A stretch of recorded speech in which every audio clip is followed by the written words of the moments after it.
Muy buenas tardes, queridos suscriptores y suscriptoras de mi canal de YouTube. Son las 12:15 de la tarde. Quiero compartirles un video de la Interpol en la escuela, en las cuales cayó la empresa mafia colombiana del gota a gota que tenía azotado a Chile y lo tenía de rodillas. Pues de Colombia salían para Chile y tenían a ese pueblo en la miseria. Por lo tanto, les quiero compartir este video que es importante.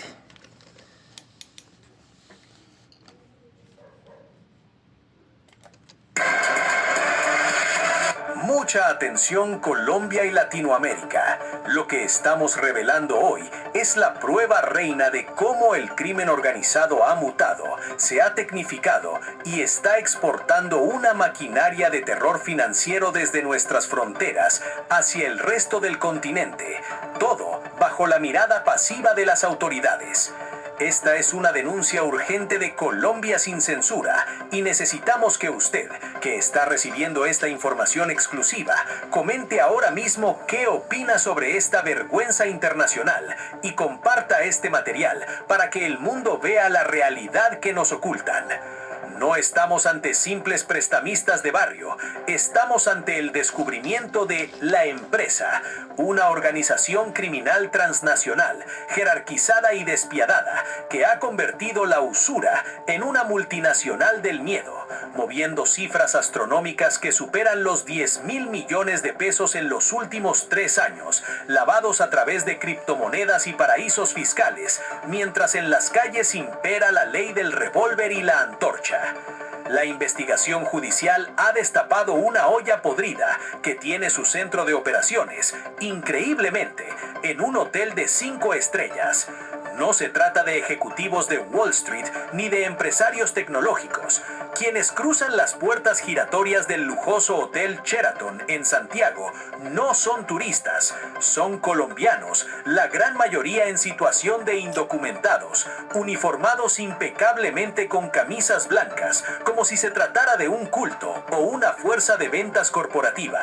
Sin embargo, detrás de esa fachada de legitimidad y orden se esconde una red de depredadores financieros que ha sembrado el pánico en el comercio local, obligando a cientos de trabajadores honestos a la quiebra, al exilio de sus propios barrios o a vivir bajo la amenaza constante de ver sus hogares reducidos a cenizas. El modus operandi de esta estructura, conocida en el bajo mundo simplemente como La Empresa, revela un nivel de sofisticación que ha dejado perplejos a los investigadores. No operan al azar. Su estrategia de captación es masiva y engañosa, diseñada para cazar a los más vulnerables, comerciantes pequeños, dueños de puestos en ferias libres y emprendedores que, por diversas razones, no tienen acceso a la banca tradicional.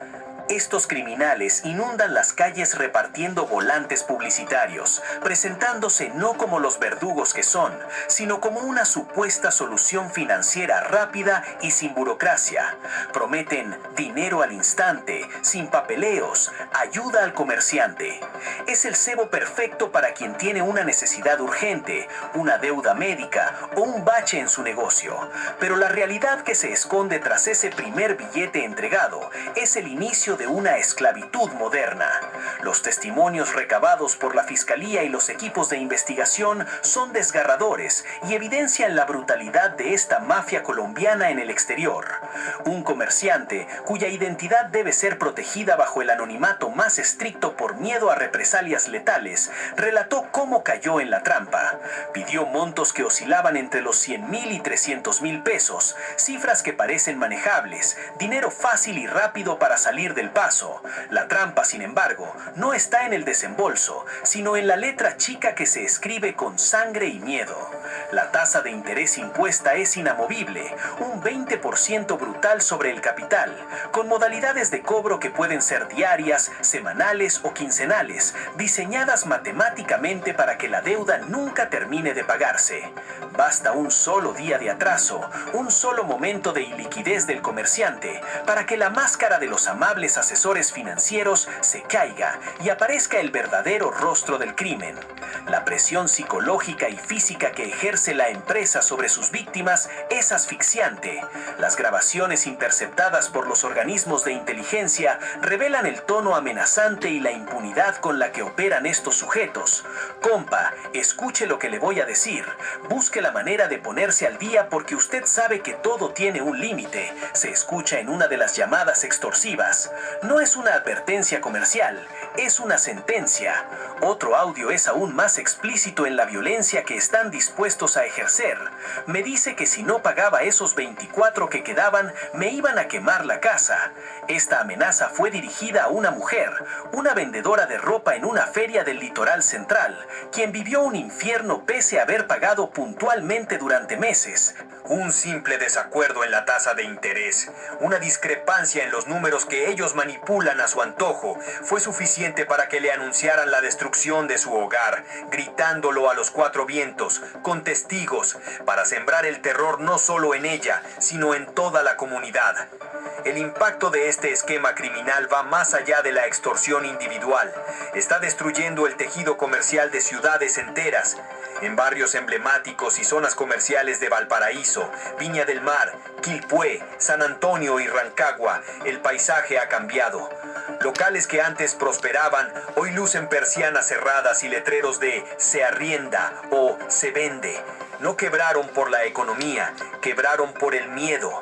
Ese negocio era de ellos, trabajaban con ellos. Mi negocio era el del toldito azul, también cerró. Esa señora también trabajaba y se fue, relata un testigo señalando una hilera de comercios vacíos. Es el resultado de la vacuna y el gota a gota, exportado con un sello de violencia que ha obligado a familias enteras a abandonar su sustento de vida para huir de estos usumeros. Lo que hace a la empresa particularmente peligrosa y difícil de erradicar es su meticulosa labor de inteligencia previa. A diferencia del delincuente común que asalta al azar, esta organización realiza un estudio de perfilamiento de sus víctimas digno de una agencia de espionaje. Cuando un comerciante muerde el anzuelo y contacta a los prestamistas, se activa un protocolo de verificación exhaustivo. Los criminales exigen ver las patentes comerciales vigentes, confirman que el local esté establecido y si no hay un local físico, verifican obsesivamente el domicilio particular. El objetivo no es evaluar el riesgo crediticio como lo haría un banco. El objetivo es saber exactamente dónde vive la familia del deudor, dónde duermen sus hijos y dónde encontrarlos cuando llegue la hora de cobrar mediante la intimidación. Tienen mapeada la vida de sus víctimas antes de soltar el primer peso. Esta capacidad operativa les permitió evadir el radar de la policía durante 4 años.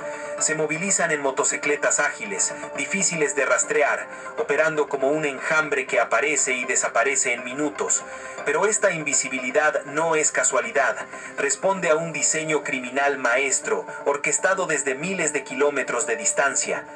La investigación ha logrado establecer, tras meses de seguimiento y análisis de datos, que la empresa no es una banda local autogestionada, sino una franquicia criminal controlada directamente desde Colombia. Existe un cerebro, un jefe supremo, que maneja los hilos de esta marioneta sangrienta sin ensuciarse las manos, protegido por la distancia y presuntamente por la falta de cooperación judicial efectiva entre las naciones involucradas. Los detectives lograron armar el rompecabezas de esta estructura jerarquizada y transnacional. La teoría del caso es sólida. Hay una cabeza en Colombia que se dedica profesionalmente a la comisión del delito de usura de forma reiterada y a escala industrial. Este sujeto no solo ha colonizado Chile con su modelo de negocio ilícito, las autoridades han detectado que opera simultáneamente en al menos otros 5 países de Latinoamérica. Estamos hablando de un imperio del crimen financiero que ha extendido sus tentáculos por el continente, replicando el mismo esquema de préstamos, cobros violentos y lavado de activos, convirtiendo la necesidad de los pobres en una fortuna incalculable para la cúpula de la organización. El nombre que ha surgido en las investigaciones como el líder absoluto de esta red es el colombiano Disney Montoya Taborda. Este individuo no es un simple pandillero. Opera con la mentalidad de un CEO corporativo del crimen. Desde Colombia recibe reportes, ordena movimientos y, lo más importante, recibe el flujo constante de dinero manchado por la extorsión. Para mantener el control sobre sus sucursales en el extranjero, Montoya ha establecido una cadena de mando férrea. En cada país donde opera la empresa, existe la figura de un gerente de operaciones. En el caso de Chile, ese puesto de alta gerencia criminal era ocupado por Steven Enríquez Porero, un hombre de confianza encargado de supervisar que la maquinaria de usura funcionara como un reloj suizo. Bajo la figura del gerente, la organización dispone de administradores locales por ciudad o zona. Estos son los encargados de controlar a la tropa, el último eslabón de la cadena, los captadores y cobradores. Todos, sin excepción, son de nacionalidad colombiana y en su inmensa mayoría se encuentran en situación migratoria irregular. Esto no es un detalle menor. La irregularidad es utilizada por la organización como un mecanismo de control interno y a la vez dificulta la identificación plena por parte de las autoridades locales. Estos soldados de la usura reciben un sueldo fijo y comisiones por cada cliente que logran endeudar, incentivando una agresividad comercial que rápidamente se transforma en violencia física. La disciplina interna de la empresa es tal que sus reuniones de coordinación parecen convenciones empresariales legítimas. Las imágenes de seguimiento policial muestran a Steven Enríquez llegando a las reuniones con maletín ejecutivo y casco de moto, encontrándose con sus subalternos y en ocasiones con el propio Disney Montoya en sus visitas de supervisión. La exigencia de vestir camisa blanca y mantener una apariencia pulcra es obligatoria, una táctica psicológica para generar una falsa confianza en las víctimas y camuflarse en entornos de clase media y alta como el mencionado Hotel Sheraton, donde planificaban la expansión de su imperio delictivo mientras bebían café y revisaban las listas de deudores morosos. La ambición de este grupo no tenía techo. Días antes de que la policía diera el golpe y ejecutara las detenciones, la organización estaba a punto de dar un nuevo paso hacia la apariencia de legalidad. Habían arrendado una oficina en pleno centro de Santiago y estaban en trámites para abrir una inmobiliaria. Esta fachada les habría permitido lavar el dinero con mayor facilidad y penetrar en el mercado de bienes raíces, consolidando su poder económico y dificultando aún más el rastreo de los fondos ilícitos. Es la evolución natural del narcotráfico y la usura, limpiar el dinero sucio a través de negocios legales para volverse intocables. El flujo de dinero es sencillamente escandaloso. Las cuentas bancarias vinculadas a la organización han registrado movimientos por más de 10.000 millones de pesos. Pero el dinero físico, los billetes arrugados que recolectan día a día de los comerciantes extorsionados, no se queda en los colchones. Estás en YouTube viendo videos, pero ¿sabías que con la app de YouTube Music puedes escuchar podcasts sobre la tenebrosa historia? La organización ha implementado un sistema moderno de fuga de capitales. Parte de las ganancias se transformaba en criptomonedas para ser enviadas digitalmente a Disney Montoya en Colombia, evitando los controles bancarios tradicionales y las alertas de operaciones sospechosas. Otra parte se desviaba hacia cuentas en paraísos fiscales, borrando el rastro del dinero y asegurando el patrimonio de los cabecillas lejos del alcance de la justicia chilena. La magnitud del daño social es incalculable. Aunque la policía habla de miles de víctimas, la cifra real podría ser mucho mayor, ya que el miedo impone un código de silencio.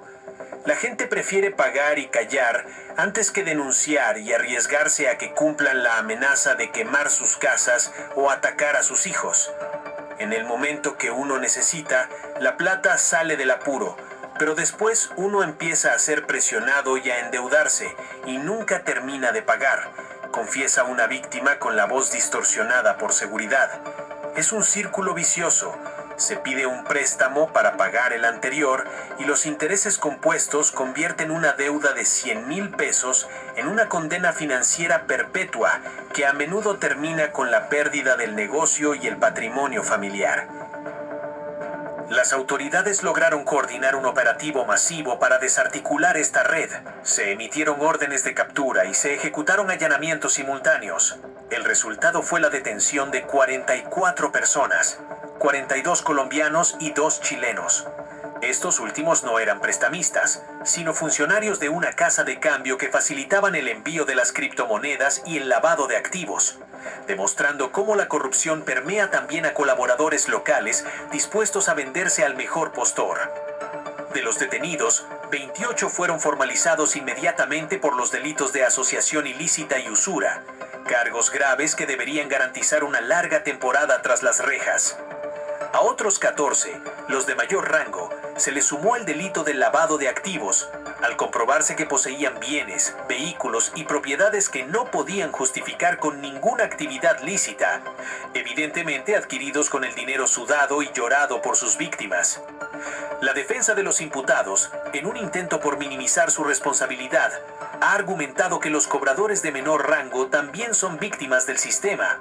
El abogado defensor alega que estas personas son reclutadas en Colombia con la promesa de trabajos lícitos y sueldos que bordean los 2 millones de pesos, una fortuna al cambio colombiano.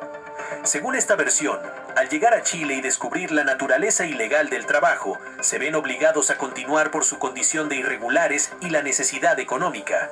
Sin embargo, esta narrativa de víctimas reclutadas choca frontalmente con la crueldad que demuestran en las calles a la hora de cobrar, donde las amenazas de muerte y la intimidación son la herramienta diaria de trabajo, ejecutadas con una frialdad que no denota coacción, sino convencimiento y lealtad a la estructura criminal.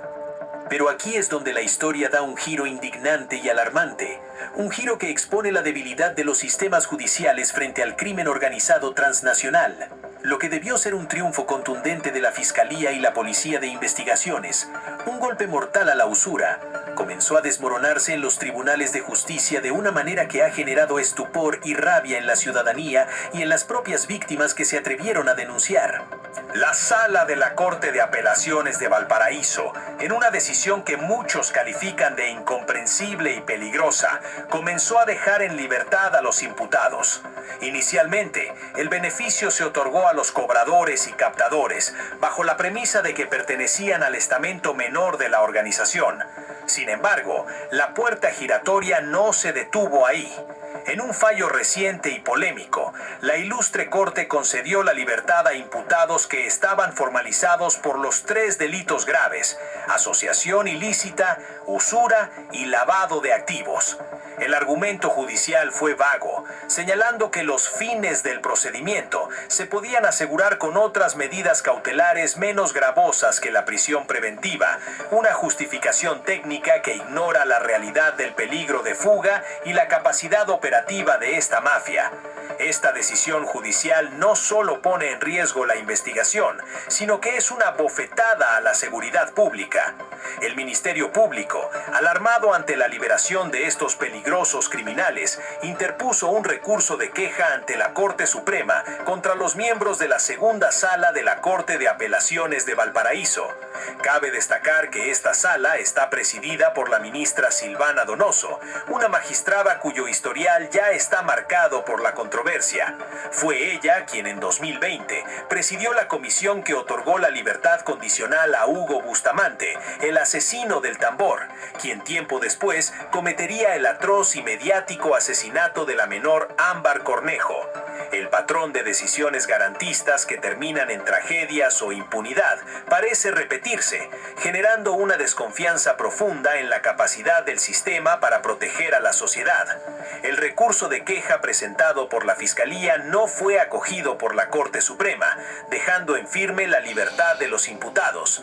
La preocupación de los fiscales es evidente y fundamentada. Existe un riesgo de fuga inminente. Estamos hablando de extranjeros en situación irregular, que enfrentan una pena de expulsión del país y que tienen una red de apoyo internacional lista para sacarlos de Chile o esconderlos. No tienen arraigo, no tienen domicilio legal conocido más allá de los que usaban para delinquir, y tienen todo el incentivo para desaparecer del mapa antes de que se inicie el juicio oral previsto para los próximos meses. La posibilidad de que se presenten voluntariamente ante la justicia es, siendo realistas, prácticamente nula. Lo más grave de esta situación no es solo la posible fuga, sino la reactivación inmediata de la maquinaria criminal. Las víctimas, que pensaron haber encontrado un respiro con las detenciones, hoy viven con el terror renovado al ver que sus verdugos están nuevamente en la calle. Los testimonios son escalofriantes. Ellos están detenidos, pero hay otros por atrás de ellos que están igual haciendo los cobros. No han dejado de cobrar, no han dejado el negocio. La estructura de la empresa es tan resiliente que, incluso con sus cabecillas bajo proceso, la operación no se detiene. Los cobradores que quedaron libres o los reemplazos enviados desde la matriz en Colombia han retomado las rutas, tocando las puertas de los comerciantes para exigir los pagos, ahora con más furia y sed de venganza por los operativos policiales. El otro día andaban ofreciendo otra vez, andaban por acá, relata una comerciante aterrorizada. Al confrontar a uno de los cobradores y exigirle que se fuera porque ya no es ningún favor lo que hacen, la respuesta fue la intimidación velada. La presencia de estos sujetos en los mismos barrios donde fueron detenidos es una muestra de arrogancia y de la certeza de impunidad que les otorga el sistema. Saben que pueden ser arrestados un día y liberados a la semana siguiente, y ese mensaje es devastador para la seguridad ciudadana. La red se reorganiza, muta y sigue succionando los recursos de los más pobres, mientras el sistema judicial se enreda en formalismos que benefician al victimario. La figura de Disney Montoya Taborda sigue intacta en Colombia, recibiendo los reportes financieros y muy probablemente reorganizando las fichas para cubrir las bajas temporales. La falta de una acción contundente para extraditar o juzgar a la cabeza de la serpiente garantiza que el cuerpo siga moviéndose, regenerándose y expandiéndose. Mientras el dinero siga fluyendo a través de criptomonedas y paraísos fiscales, la empresa seguirá siendo un negocio rentable y la vida de los comerciantes chilenos seguirá siendo la garantía de pago. La impunidad con la que operan estos grupos transnacionales pone en jaque la soberanía y la seguridad de las naciones receptoras, evidenciando que el crimen organizado viaja más rápido que la justicia. A pesar de los intentos de la prensa por obtener una declaración oficial de la Corte de Apelaciones de Valparaíso que explique los fundamentos reales para liberar a una banda de crimen organizado en plena investigación, el silencio ha sido la única respuesta. La ciudadanía queda con la incertidumbre de saber si estos 44 imputados, o al menos los cabecillas liberados, estarán ubicables cuando la justicia finalmente decida llamarlos a juicio. Bueno, compañeras y compañeros, como vemos, este clan mafioso, dirigido por el señor Disney Montoya Taborda y en Chile por Esteban Enríquez. Entonces, yo he visto y se ven por las redes sociales cómo cogen a patadas, a golpes a los que no pagan esa cuota de gota a gota. Y están en Chile acabando con esa gente, con la economía popular, con los más necesitados. Y eso es muy grave. Entonces, en Colombia también probablemente se vive esta historia, y peor, porque la acción violenta con los que cobran, con lo que se pierde, sus viviendas, sus negocios, eso es criminal. Por lo tanto, queridos compañeros y compañeras suscriptores de mi canal, nunca caigan en esa tentación. Si les gusta este video, por favor suscribirse a mi canal de YouTube y a mi TikTok, @sociólogo Pedro Pinilla. Y en mi canal de YouTube, @P_G_P_B, Pedro Pinilla, sociólogo. Y que se haga justicia en Chile y el señor Disney Montoya Taborda debe ser capturado y extraditado allá en Chile para que pague por criminal. Invito a la gente que no se metan en estas situaciones, así tenga muchas necesidades económicas. ¿Sí? Los bienes materiales, una vez que caigan, será extensión de dominio para la sociedad de activos especiales. Así como tenía Jason Jiménez tanta plata y tantos bienes, ahora viene la extensión de dominio y queda para la sociedad de activos especiales. Entonces están arriesgando su vida, la libertad Qué pena con la familia, con los hijos, con el entorno familiar y de los vecinos. Por favor, no se metan en eso. Les deseo un feliz día. De su opinión, un me gusta, reproducir mis videos y oprimir la campanita de notificación. Les deseo un feliz día y buen provecho en su almuerzo. Gracias.